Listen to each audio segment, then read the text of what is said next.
A warning, this story contains descriptions of violence that may not be suitable for everyone.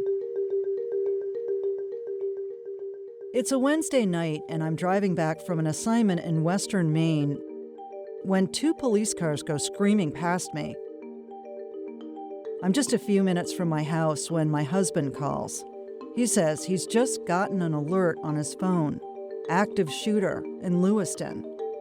Before I can absorb what he's saying, I get an alert telling me to shelter in place. We both work in Lewiston and live just across the Androscoggin River in Auburn.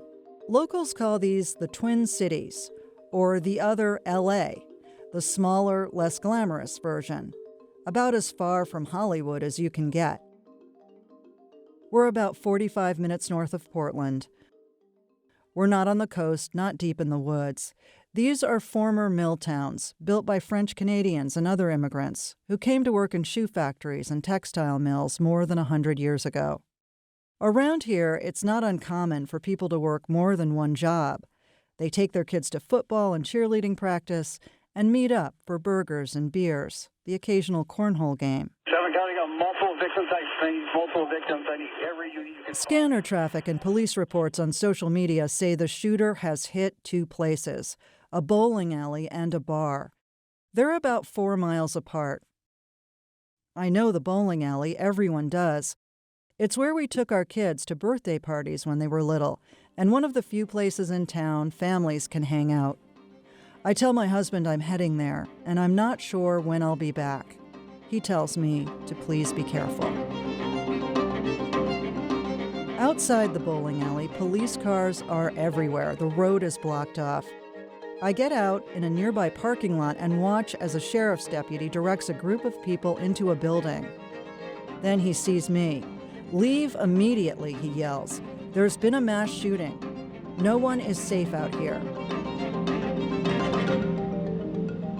Mass shooting. Let those 2 words sink in. We hear them so often about a concert in Las Vegas, a nightclub in Colorado Springs, an elementary school in Uvalde, Texas, a Walmart in El Paso, and on in far-flung cities and towns. It's often said that Americans are becoming indifferent to gun violence, and that it's just a matter of time before it happens where you live. There were 656 mass shootings in the U.S. in 2023. And the one in Lewiston, in my backyard, would be the year's deadliest. I'm profoundly saddened to stand before you today to report that 18 people lost their lives and 13 people injured in last night's attacks. We now know that the attacks were carried out by a part-time soldier in the Army Reserve, a man who bowled and played cornhole with some of the victims. For months, he was unraveling. He believed people were mocking him and posting insults about him online. He was delusional, he was making threats, he owned lots of guns. And members of law enforcement and the Army Reserve were well aware. They were concerned enough to protect themselves, but stopped short of confronting him before it was too late. I still get up every morning and I go to bed every night thinking of my son and trying to figure out why would anything like this happen. When a mass shooting happens, there's a flood of attention. Reporters show up and then, eventually, most leave or move on. Our newsroom at Maine Public Radio has covered every development of this story. We've spent months combing through documents, listening to testimony, and interviewing dozens of people. But we've also reported on the milestones and setbacks as the community tries to recover. Please, Lewiston, do not lose hope. For the victims, their loved ones, and everyone affected by this tragedy, the ability to heal means understanding what happened. Over 6 episodes, you'll hear from several of us, each with a different part of the story about what went wrong and why. how Maine's hunting tradition makes guns central to its politics, and the aftermath for shooting victims, some of whom are deaf and hard of hearing. But this is also a story about the possibility for change, how the lessons of Lewiston might help make us safer. Because unless we are truly indifferent, we have to try. It feels like it was yesterday. It really does. It's still so real and so vivid. My brother-in-law was not this man. His brain was hijacked. None of us should be allowed to say that we did enough in this scenario, in this situation. When you try to depict all firearms as evil, as killing, as you're missing the boat here. To this day, I can't believe he's dead. I can't believe that these people are dead.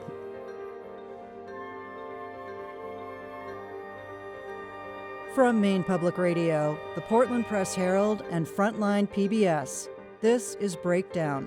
I'm Susan Sharon. Episode 1. Did we really survive this? Tricia Aslin is a go-getter who works 3 jobs, including just-in-time recreation, where she organizes bowling tournaments. October 25th is her day off, and she calls her sister, Bobby Nichols, to see if she wants to go bowling. She called me up and said, would you like to sub sometime? I'm like, yeah. So like 20 minutes later, she calls me back and said, can you sub tonight? I'm like, of course, I'll be there. So she goes, I'll meet you there at 6. Bobby arrives at the bowling alley first. She's out of practice and she hasn't bowled in years, but is excited to join the league that night. Her social butterfly sister, Tricia, quickly introduces her to the other players on the teams. And she introduced me to everybody, and my sister's a hugger, so I was hugging all these people. And I felt a little bit better because I didn't know too many of them. So I ended up I was on a team that was the first lane was my team. There are more than 60 people in the bowling alley, including 20 children. There is Youth Bowling League that night. And at 6:30, they started playing the music, and we started bowling and all that. And everything was going pretty well. After she's taken her turn, Bobby heads to the middle of the bowling alley to see how her sister's team is doing. And then all of a sudden I heard this noise. And it was so loud, it felt like this big glass chandelier had broke. And I was like, what was that? I'm thinking to myself. And I look out of the corner of my eye, and I see a gun. At that moment, she sees a man near her get shot in the head. I was not even consuming it. I was like, gun, that, frozen. I was completely frozen. And all of a sudden, boom, somebody yells, he's got a gun. And then people were running, so I ended up on the floor. Immediately, I was trampled. And I'm thinking, I gotta get out of here. And I don't know where to go. And I think it was probably 3 times I was trampled before I got out. And I kept thinking that he was behind. I couldn't look back. And he's still shooting.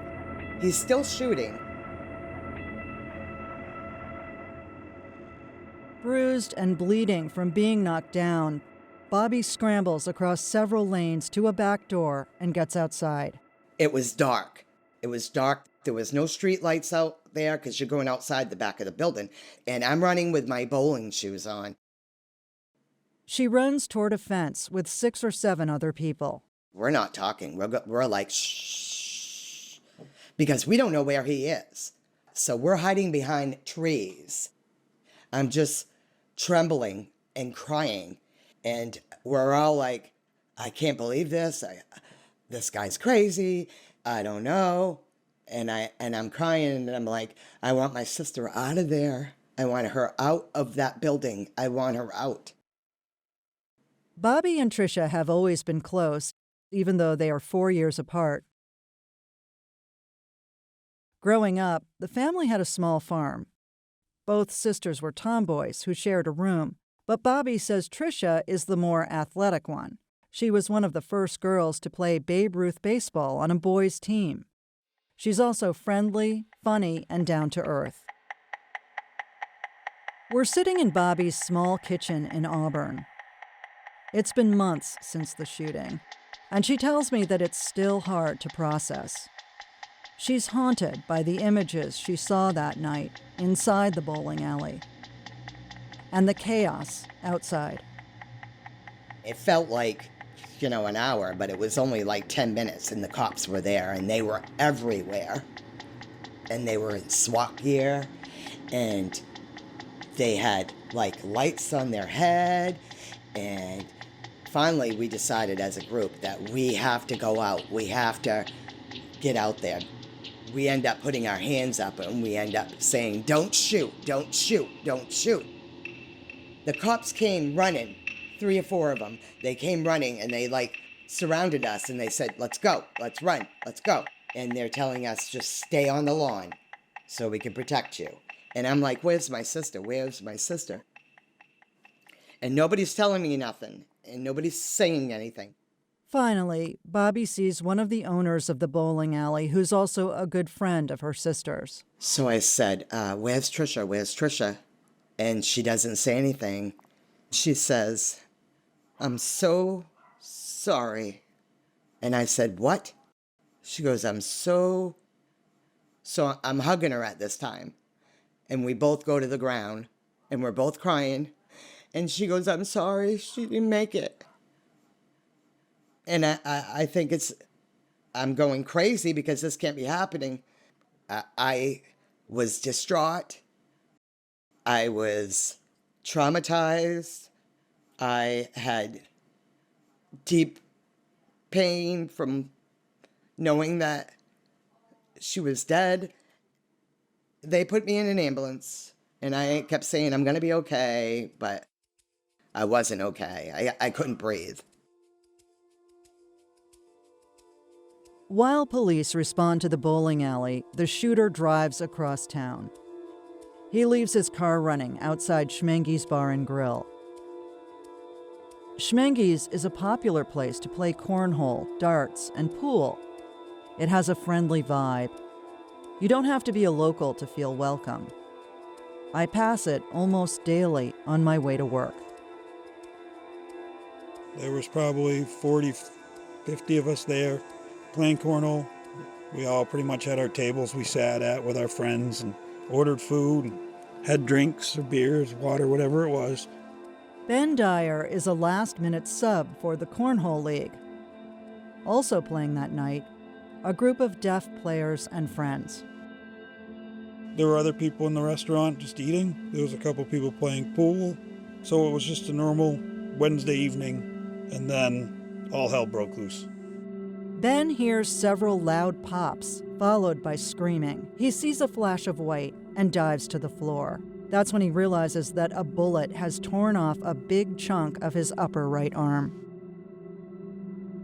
And I remember putting my left hand into my wound on my right arm, just to cover it up because of the pain. And the next thing I remember is I basically thought that it was all done. The carnage was over. And I picked up my head to look around.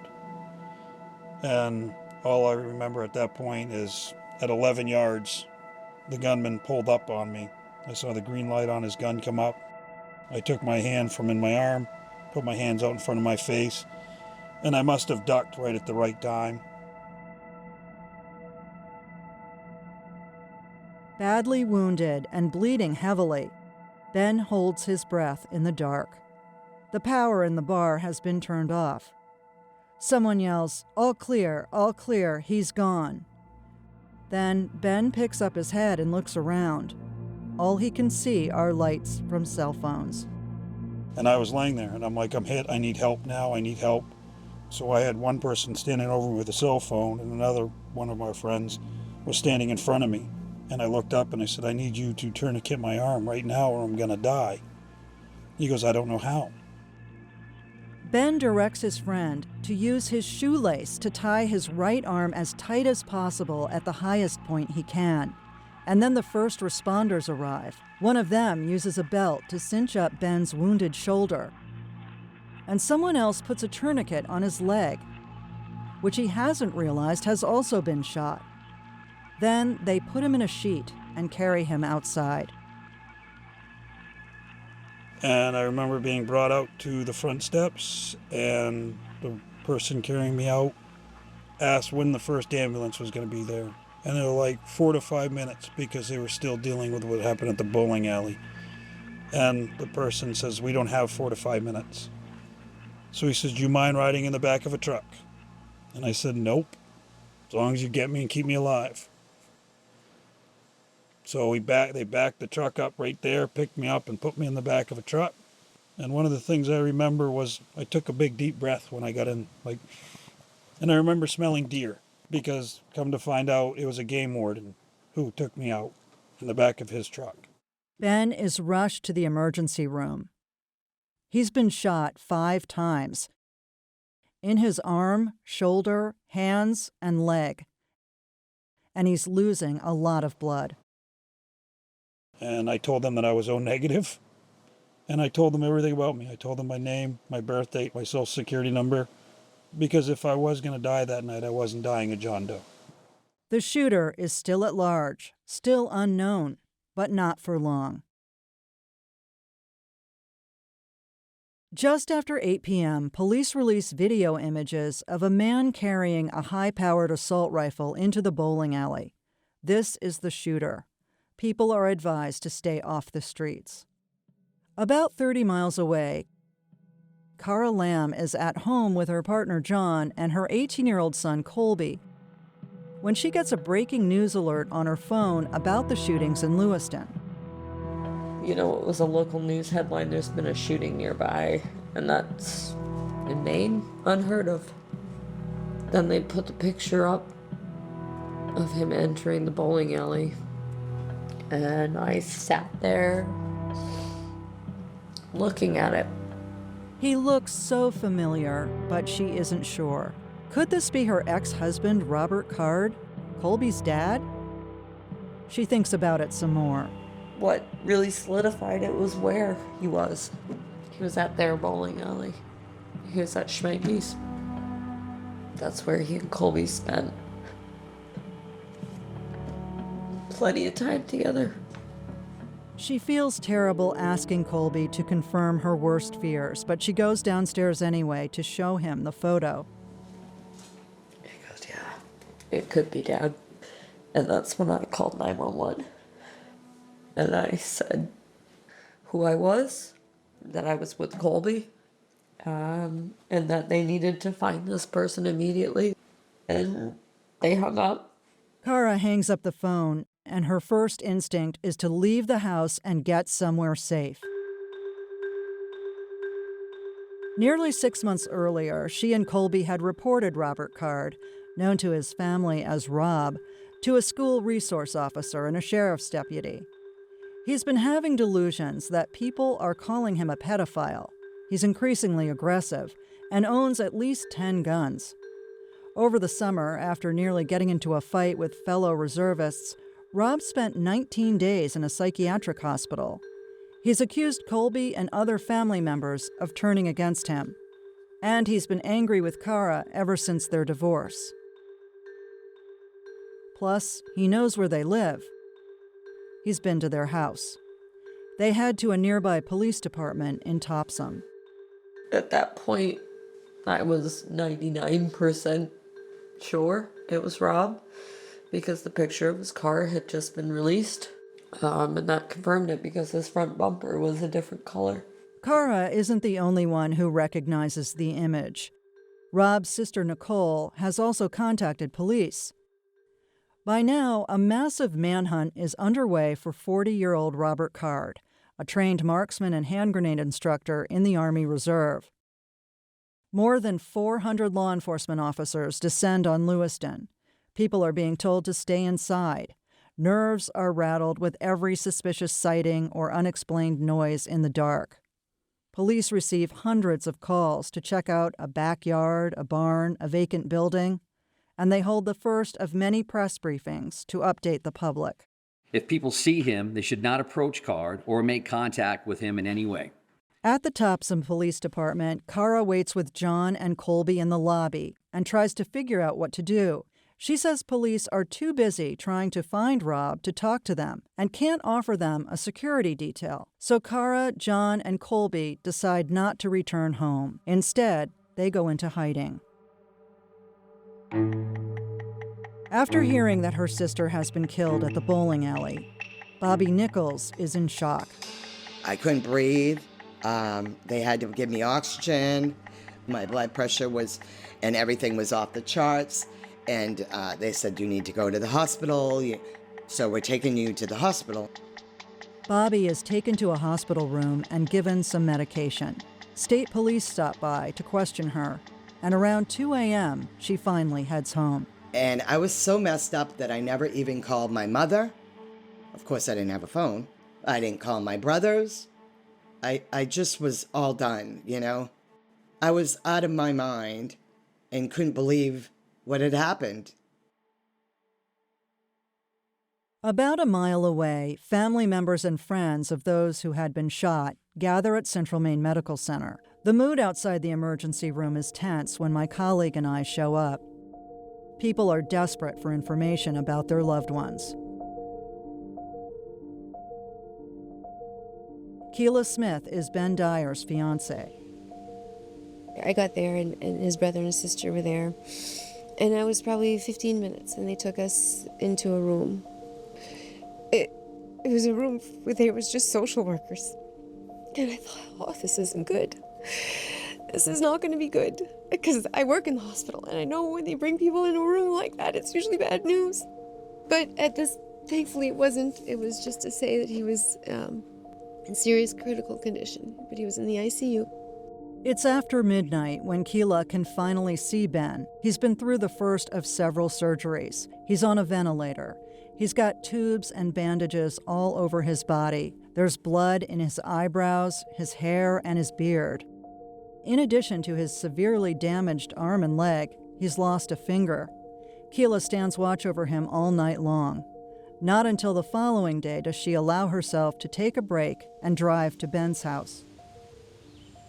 And I call it scream crying. I scream cried so hard. When I got into his house in the driveway, there was a lot of tears. And his neighbor came out, and his look on his face, he was just as white as could be. And he was just like, oh my God, we just heard. I said, I know. He's okay. He's alive, and he's going to be okay, I think. Nearly all of the 18 people killed that night are men. 4 are deaf. They are spouses, parents, children, friends, and co-workers. The youngest is a 14-year-old boy, Aaron Young, whose father, William, was also killed.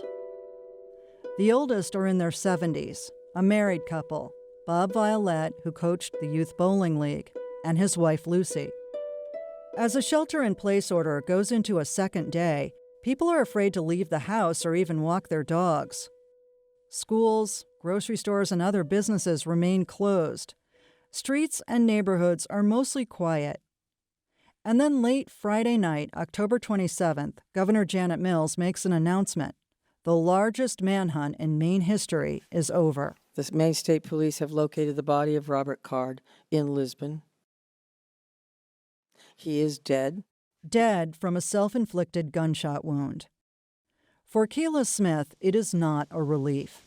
People were like, oh, thank God it's over. And I thought to myself, it is not over. It is so far from over. All right, I'm going to read my statement, if that's okay. My husband, Jason Walker, was shot and killed at Just in Time Recreation on October 25th, 2023. In the months since the mass shooting, victims' loved ones, survivors, law enforcement, the Army, and the family of Robert Card have told their stories to an independent commission established by the governor to investigate the facts of the case. One after another, they shared what led up to the tragedy, what went wrong, and what they lost. Jason was killed just 7 days before our 27th wedding anniversary. Jason and I also have 2 sons, Jonathan, age 22, and Colin, age 24. Kathleen and Jason Walker were bowling with another couple when Card, who was armed with a semi-automatic rifle, walked into Just in Time Recreation and fired 18 rounds. Jason yelled at his wife to get down. When Card's gun jammed, he and his best friend, Mike Delallier, tried to get the gun away from Card. Police later said their actions probably gave other people just a few seconds more to get out alive. Jason and Mike were both killed. On top of the loss of her husband, Kathleen no longer feels safe. I lock every door. I installed cameras at my home. When I go out, I carry a firearm. I always look over my shoulder and I flinch at loud sounds. I need to check on my kids each time I hear a siren because I could not bear any more grief than the weight I already carry. I'm beyond thankful that Jason worked to protect me and he did not die for me not to live. I have to remind myself of this each and every day. I thank God I have my village and my kids and the kindness and graciousness of strangers from all over the country who come together to offer support. There are sparks of beauty and tragedy, and I'm allowing myself to see and appreciate them.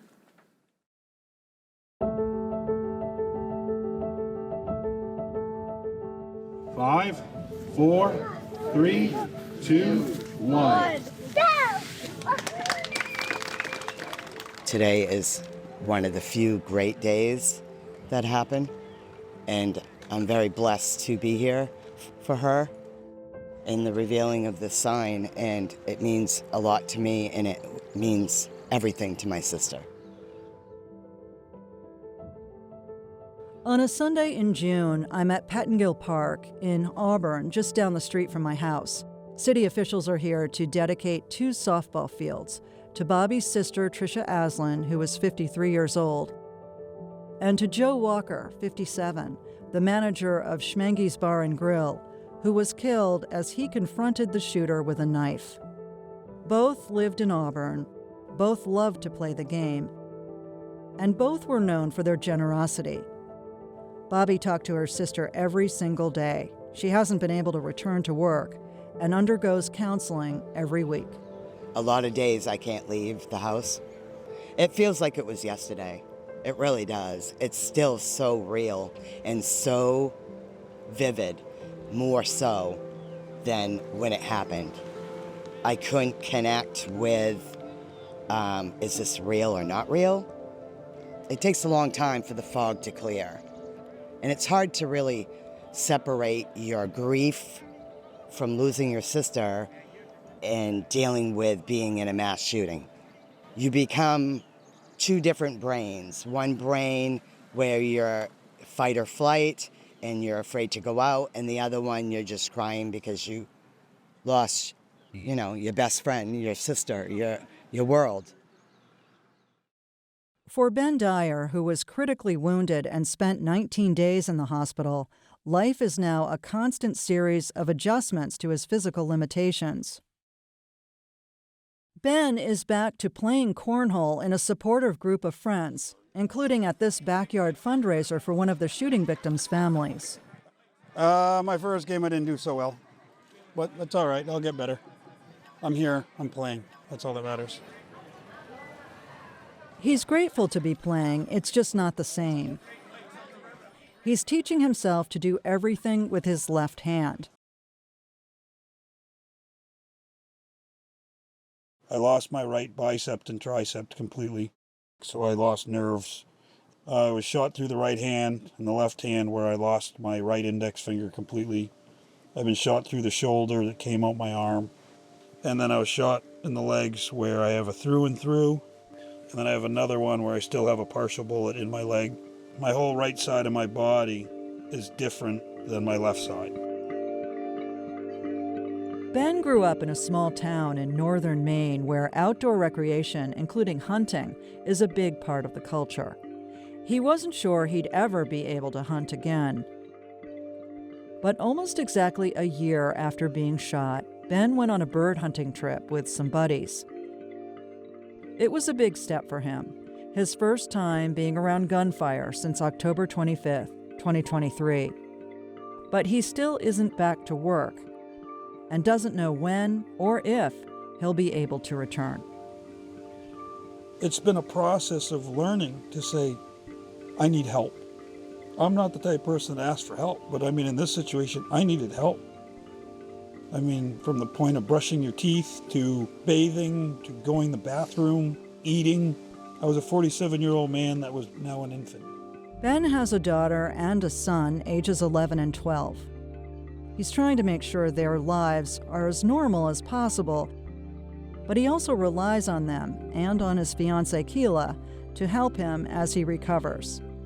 But he says he won't let his anger consume him. Anger doesn't do any good. If I were to sit and focus on him and what he did, he'd be winning. He'd be controlling the carnage that he wanted. Whereas, do I forgive him? No. I have to talk about it. I have to go through my therapist and learn to handle it and move forward. People process trauma in different ways, even those who are not directly involved. A few days after the shootings, I started having severe headaches. It felt like a meat cleaver was cutting my skull in two. It seemed to happen when I was discussing the shootings, especially live on the air. Sometimes I would have to lie on the floor. I was surprised how much I was affected, even though I didn't personally know anyone who was killed. All these months later, I often break down when someone asks me about it, or if I think about the losses, the heavy losses that so many other people have endured. I can picture the facility. I can picture where he was, like when he was shot through his hands, and I can see it. I can see the guy looking at it. And it's hard. Keela Smith, Ben's fiancée, has heard him tell his story so many times that she now feels like she was there too. Every now and again it catches you, like, did this really happen? Did we really, really survive this? And for me, it was pretty horrible. It was scary, and it was, you know, we want to move forward, but hearing it, it's like it just happened all over again. And that's difficult for sure. I apologize to Ben and Keela for asking them to relive their trauma once again. After something like this, you find yourself saying, "I'm sorry," a lot. Sometimes I'll ask people who were there that night or who lost someone if I can give them a hug. It's as much for me as it is for them, and it's never enough. The family of Robert Card knows that feeling too well.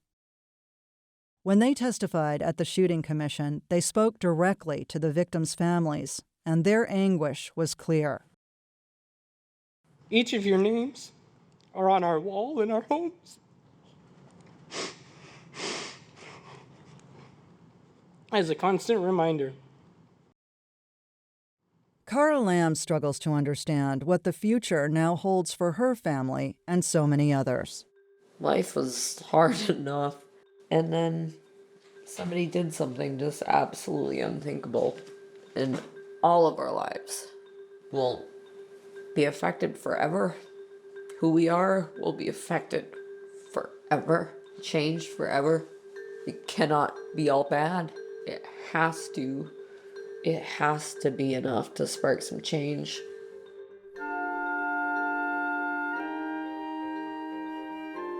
In the months before the Lewiston shootings, Robert Card, a trained marksman, was unraveling. There were multiple warnings that he was a threat, They came from his family and friends, and there were many opportunities to intervene. Police, the Army, and mental health providers were familiar with Robert Card long before he went on his deadly rampage. What families of the victims want to know is why no one stopped him. Based upon the information that they gave you, did you believe that Robert Card was mentally ill or suffering from some sort of a mental health crisis? Yes, I did. He was afraid his dad was getting violent and getting so aggressive that he was gonna be physically violent. And he was right. I didn't want Robert Card dead. I didn't want those people dead. I was trying to get him help. I'll have that story next time on Breakdown.